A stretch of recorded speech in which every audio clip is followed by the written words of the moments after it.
नमस्कार, बहुत स्वागत है आपका। आप देख रहे हैं ग्रैंड धर्मा सन्मार्ग।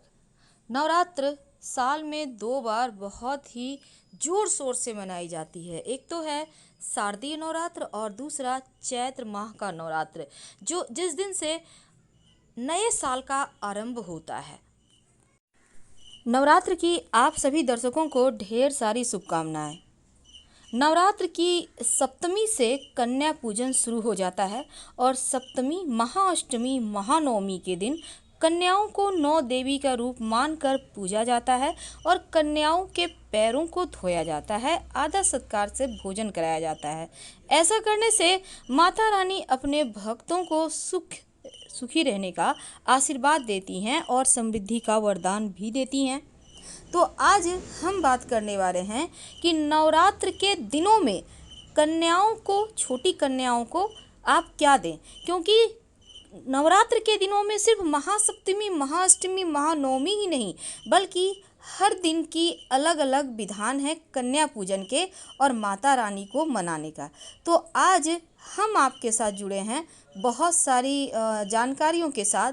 आइए जानते हैं विस्तार से कैसे आप माता रानी को करें प्रसन्न। सबसे पहले तो ये जान लें कि कन्या पूजन जो होता है उसके लेकर खास प्रयोग होते हैं और हर दिन, हर नवरात्र के हर एक दिन की अलग अलग महत्व है। अब चूँकि यहाँ पर देखिए, माँ दुर्गा जो हैं उनके प्रकट होने को लेकर महिषासुर मर्दन तक की अनेक पौराणिक कथाएं आज भी आपने सुनी होगी, सुना भी जाता है कि क्योंकि महिषासुर को मारने के लिए सभी देवताओं ने अपने अस्त्र शस्त्र उन्हें उपहार में दिए। अब माँ दुर्गा ने शेर की सवारी करना कैसे अपनाया, ये भी बहुत ही ज़रूरी है आपके लिए जानना। एक पौराणिक कथा के अनुसार माँ पार्वती ने भगवान भोलेनाथ को पति के रूप में प्राप्त करने के लिए कठोर तपस्या की। अब तपस्या इतनी कठिन थी कि उनका रंग ही सांवला हो गया और माँ की तपस्या से प्रसन्न होकर भगवान भोलेनाथ पार्वती की तपस्या से प्रसन्न हुए और उनको पति के रूप में मिल गए। अब पौराणिक मान्यता के अनुसार एक दिन की बात है जब भगवान भोलेनाथ ने माँ पार्वती का उपहास करते हुए उन्हें सांवली कह दिया। इस बात से माता पार्वती नाराज हो गईं और उन्होंने फिर से कठोर तपस्या शुरू कर दी। घने जंगल में तपस्या के वक्त माँ पार्वती के पास एक शेर आकर बैठ गया। वह बहुत भूखा था। शेर इस इंतजार में बैठ गया कि कब तपस्या खत्म हो और उन्हें खाकर अपनी भूख मिटा ले। उनकी तपस्या में कई साल बीत गए लेकिन शेर वहीं डटा रहा। अब माँ पार्वती की तपस्या से प्रसन्न होकर भगवान भोलेनाथ प्रकट होते हैं और उन्हें गोरा रंग वरदान में दिया। वरदान मिलने के बाद जब माँ पार्वती ने स्नान किया, उसके बाद उनके शरीर से एक देवी का जन्म हुआ जो बाद में माता गौरी कहलाईं। स्नान करने के बाद माँ पार्वती ने देखा कि एक शेर उन्हें लगातार देख रहा है। माँ को पता चल गया कि शेर उन्हें अपना निवाला बनाने के लिए कई सालों से इंतजार कर रहा है। अब यह जानकर माता रानी बहुत प्रसन्न होती हैं और कहा कि जिस प्रकार मैंने कई सालों की तपस्या की, वैसे ही शेर ने भी मेरे इंतजार में तपस्या की और माता ने उस शेर की तपस्या से प्रसन्न होकर अपना वाहन बना लिया और तब से माँ दुर्गा का वाहन शेर है। इसीलिए माता रानी को शेरों वाली भी कहते हैं। तो आइए जानते हैं माता रानी को प्रसन्न करने के लिए कैसे मनाएं और कैसे कन्या पूजन करें। देखिए, सबसे पहली बात, कन्या का जब पूजन करेंगे इसके लिए 9 दिनों में अलग अलग देवी के रूपों की पूजा होती है।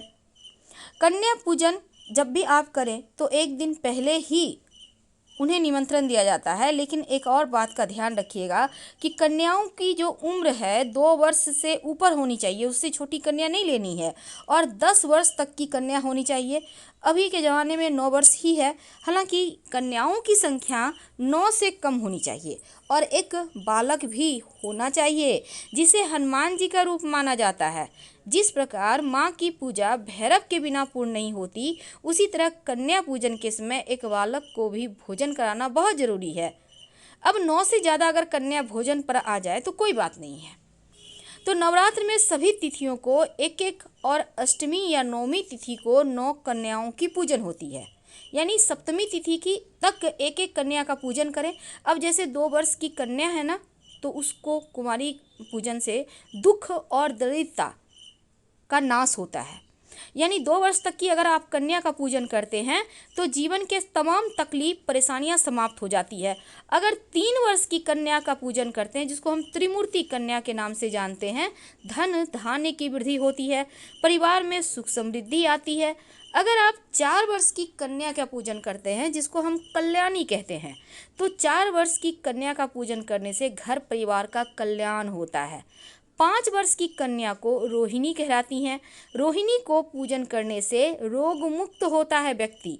और 6 वर्ष की कन्या को अगर आप पूजन करते हैं तो कालिका रूप कहा गया है। कालिका रूप से विद्या, विजय, राजयोग की प्राप्ति होती है। 7 वर्ष की कन्या का पूजन चंडिका का है और चंडिका रूप का पूजन करने से ऐश्वर्य की प्राप्ति होती है। 8 वर्ष की कन्या सांभवी कहलाती हैं और इसका पूजन करने से वाद विवाद में विजय प्राप्त होती है। 9 वर्ष की कन्या दुर्गा कहलाती हैं और इनका पूजन करने से शत्रुओं का नाश होता है और दुर्लभ से दुर्लभ असाध्य कार्य भी पूरे हो जाते हैं। 10 वर्ष की जो कन्या है वो सुभद्रा कहलाती हैं और सुभद्रा अपने भक्तों के सारे मनोरथ को पूरी करती हैं। तो नवरात्र में 9 कन्याओं को देवी तुल्य मानकर उनकी पूजा होती है और नवरात्रि के बाद यह सब भूलना नहीं है आपको, बल्कि कन्याओं को हमेशा ही सम्मान दे। तो आज हम बात कर रहे हैं कि कन्याओं को क्या देकर आप उनको मनाएं। तो सबसे पहले तो कैसे करेंगे कन्या पूजन? देखिए, एक दिन पहले ही उनको आपको निमंत्रण देना है और मुख्य कन्या पूजन के दिन आप कन्याओं को कहीं से भी पकड़ के ले आएँ, ऐसा नहीं है। पहले ही निमंत्रण दे दीजिए, मेरे घर आना है आप सभी को। और निमंत्रण जब दीजिएगा तो निमंत्रण खाली हाथ देने मत जाइएगा, बल्कि उनके लिए कुछ गिफ्ट लेके जाइए। और उनको वैसे तो निमंत्रण देने के समय कुछ दक्षिणा और सुपारी देने का विधान है, लेकिन आप उनको कुछ गिफ्ट लेके या फल लेके, आप चाहे तो उनके लिए चॉकलेट लेकर जाएं और उनको सम्मान के साथ निमंत्रण देकर आएँ। गृह प्रवेश, जैसे कि कन्याओं जब आपके घर में आएंगी तब उन पर पुष्प वर्षा करें और भगवान माँ जो भगवती हैं उनके 9 नामों को जयकारा लगाएं।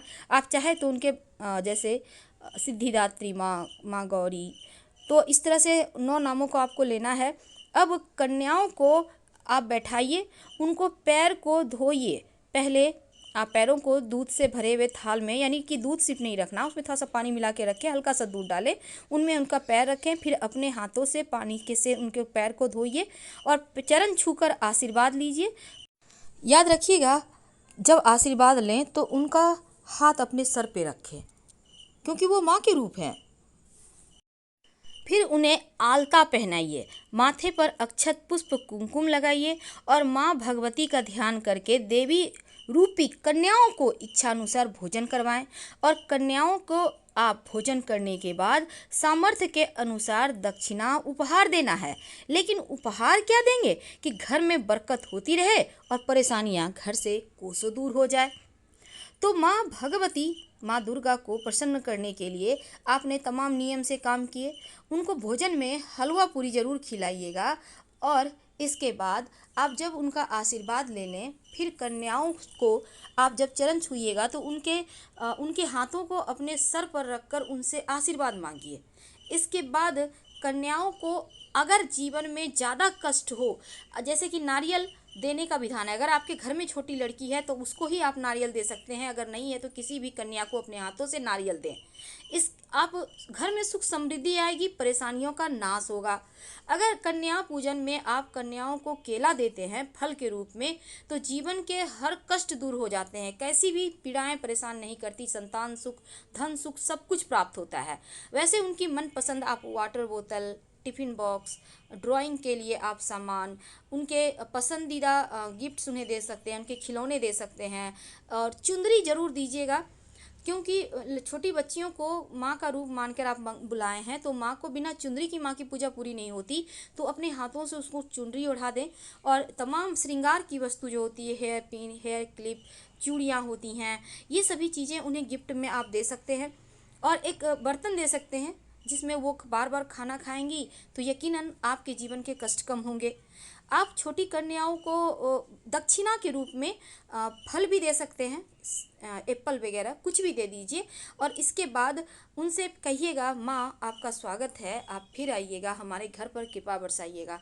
और जो बालक है उनको भी आप गिफ्ट में कुछ, जैसे हनुमान जी का रूप है तो उनको लड़के की तरह ही गिफ्ट दें, और फिर आपके जीवन की समस्त मनोकामना पूर्ण होगी।